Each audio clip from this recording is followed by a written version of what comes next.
Thank you for staying with us on DD India News Hour. I am Tanvi Taneja.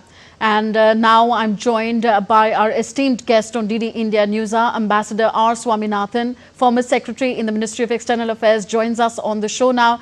Ambassador Swaminathan has worked with both the Department of Atomic Energy of India and International Atomic Energy Agency. Welcome, sir, to the program. So today, all eyes are focused on West Asia, mainly because of the nuclear factor. Israel sees Iran's nuclear program as a serious threat, but Iran says that its nuclear work is peaceful and denies any nuclear weapons ambitions. Where does the truth lie? Thank you very much for having me in the program. Iran joined NPT in 1970 and joined the IAEA, what is called the Comprehensive Safeguards Agreement, in 1974. And if Article 1 of NPT says that all the non-nuclear weapon states are not to acquire, manufacture nuclear weapons. But at the same time, Article 4 says inalienable right to peaceful uses of nuclear energy to the countries which have signed NPT as nuclear non-weapon states. And Iran has been emphasizing from the very beginning that it has that inalienable right for peaceful uses of nuclear energy. If you really see, 1953-57, Iran actually entered into an agreement with the US at that point of time. The first nuclear facility that was given to Iran was by United States of America, which is now called the Tehran Research Reactor. It was a 5 megawatt thermal reactor for research purposes in terms of, in fact, if you really see that, in fact, laid the basic foundation for Iran's nuclear program to start. And at this point of time, if you see, all the Iran's nuclear facilities are under IAEA safeguards. What I mean by that is that they have this Tehran Research Reactor, they have Bushehr nuclear power plant, which is, of course, is done with the Russian collaboration. They have the enrichment plants in Natanz, they have an enrichment plant in Fordo, and they have uranium conversion plant in Isfahan.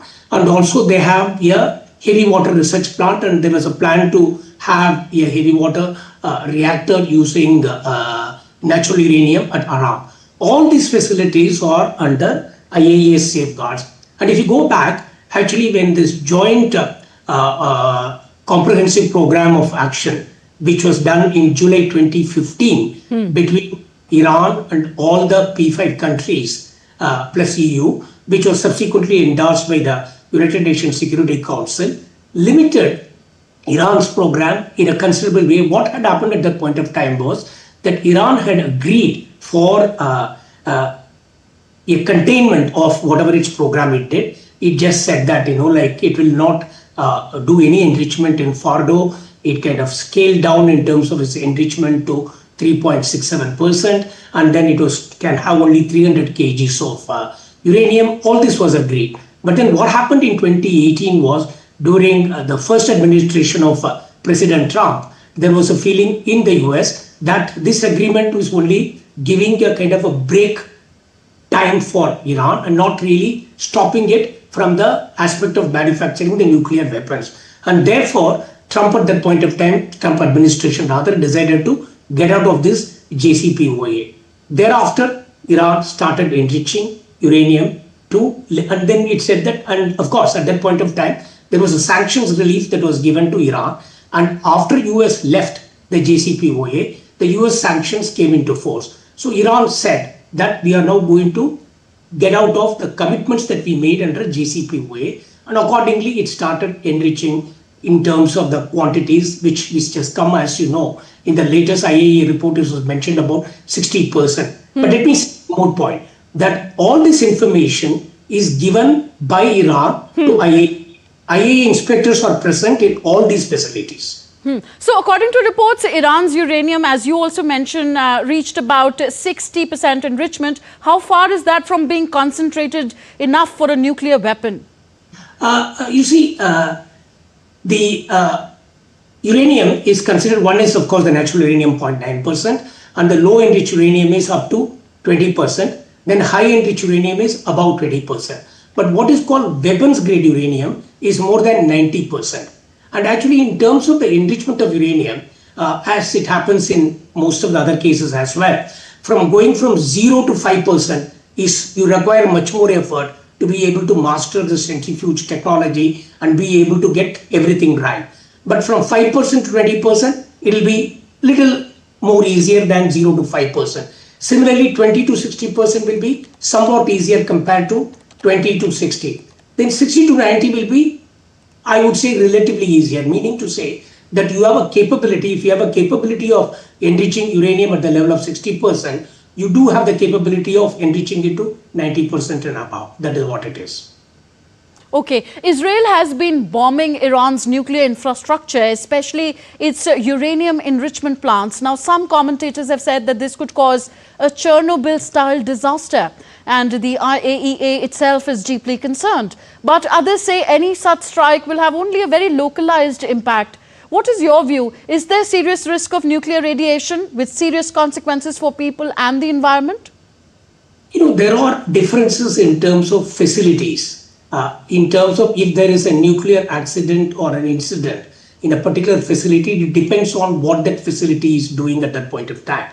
You mentioned Chernobyl. Chernobyl was an operating nuclear reactor, and the accident happened and there was a core meltdown at that point of time. There was a severe radiological consequence, as we know, at that point of time. And if you take Iran's nuclear facilities, it has the Tehran Research Reactor, which is 5 megawatt.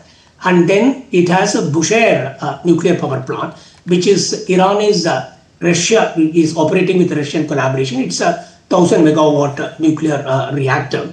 And this reactor naturally will be, I would say, would have a very severe radiological consequence if it were to be attacked, particularly because it is in the Persian Gulf. And in that, if something were to happen, there will be a major kind of a radiological consequence. But having said that, so far, Israel has not attacked neither the TRR nor the Bushehr, as per the available information. I also read somewhere that there was some area which was impacted closer to Bushehr. And if you see today, in fact, I believe President Putin had spoken to Israeli authorities to ensure, because there are about 200 or so Russian scientists and others are present in the Bushehr plant. So therefore, they are taking precaution that there is nothing which happens to that plant. But if you come to the other side, it is Fordo, Isfahan and Natanz. And actually, so far, Israel has attacked Natanz and Isfahan. And Natanz actually has what is called in this enrichment plant, they have a pilot enrichment plant. A partial portion of it is above ground, and otherwise the pilot enrichment plant and other main enrichment plant is about 40 meters or so below the ground. So when Israel's attack on that has eliminated the top enrichment plant and has also eliminated the power supply, which I believe has not really resulted in a major radiological consequence as per IAEA in that area. But what has happened is, I believe there has been some kind of a chemical contamination which has happened below. There is one more point that one should remember, that highly enriched uranium is more chemically toxic, meaning indigestion of that particles of that will be much more harmful than its radiation effect. The radiation can be stopped even by our own skin or even by a thin kind of paper or something, it can be done. But therefore, the radiological consequence depends on the kind of facility. If you compare in a scale of comparison, I would say that Natanz, Fordo would be less in terms of radiological consequence compared to Bushehr and Tiara. Okay, so talking of Fordo, one of Iran's nuclear sites which produces enriched uranium is dug into a mountain, and experts say it would be difficult for Israel to destroy Fordo. Only the US reportedly has the bunker-busting bombs to destroy this nuclear site. So in the hypothetical event of the bombing of Fordo, what could the consequences be as regards nuclear radiation and so on? This bunker buster that you are referring to, this is basically, I believe its actual name is this Massive Ordnance Penetrator, and it is called GBU Grand Bomb Unit 58 or something. I believe it's a 6,000 lb, meaning nearly about 2,500 or 3,000 kg single bomb, and it has nearly 1,000 pounds of high explosives. And this bomb, I believe, has never been tested in actual ground. in actual situation. Actually, what US had done was, in Afghanistan, I think they did use a bomb, not this, the one which is kind of in a kind of a scale, it is much less. That was used in Afghanistan. But this has never been tested on actual practically on the ground. And I believe that this bunker buster has the capability of piercing through nearly 18 meters of reinforced concrete, and perhaps about much more in terms of double that amount in terms of the earth. But then the general sense also is that Fardo plant is, as you mentioned, that it is under a mountain, and I believe it is something in the range of about 60 to 80 meters from that ground level. And therefore, the general sense is also that probably one attack by this massive ordnance penetrator or the bumper under the buster bunker cannot penetrate so deep. So it will probably require 2 or 3 more attacks. Incidentally, this has to be delivered also by a particular bomber called B-2 bomber, B-2 stealth bomber. Yeah, B-2, yeah, Spirit stealth bomber. And Israel doesn't have this. The only country which have this is US. Okay. And whether US will do it, and again, what the experts say is that in terms of radiation, it will go deep into it. Perhaps the radiological consequence will be limited to that area, but who knows? Okay, at this point, do you see the US becoming involved militarily in the Iran-Israel conflict? You know, that's $1 million question.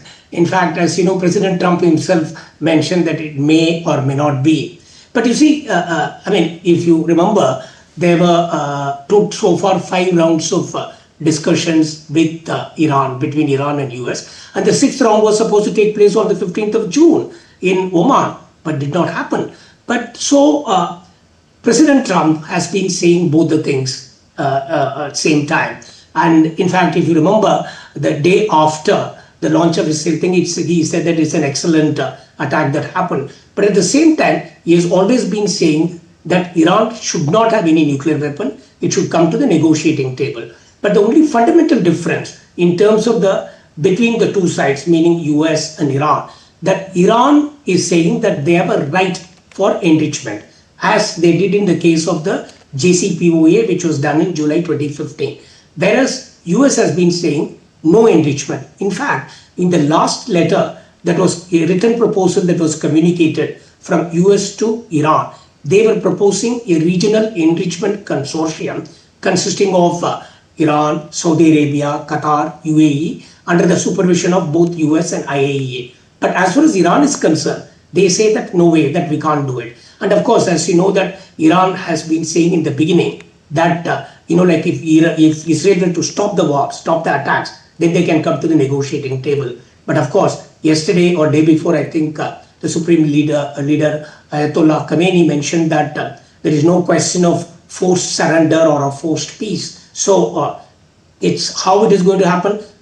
In fact, I would say from the point of view of everybody's interest, the regional interest and the global interest, I hope they are able to get back to the negotiating table and be able to solve this problem peacefully, as has been mentioned by India in its own statement a few days ago. Yes, of course, the role of United States very crucial in this conflict. Thank you very much, Ambassador R. Swaminathan, for giving us your analysis on the nuclear sites, radiation situation and the evolving conflict. Thank you very much for being with us on the show.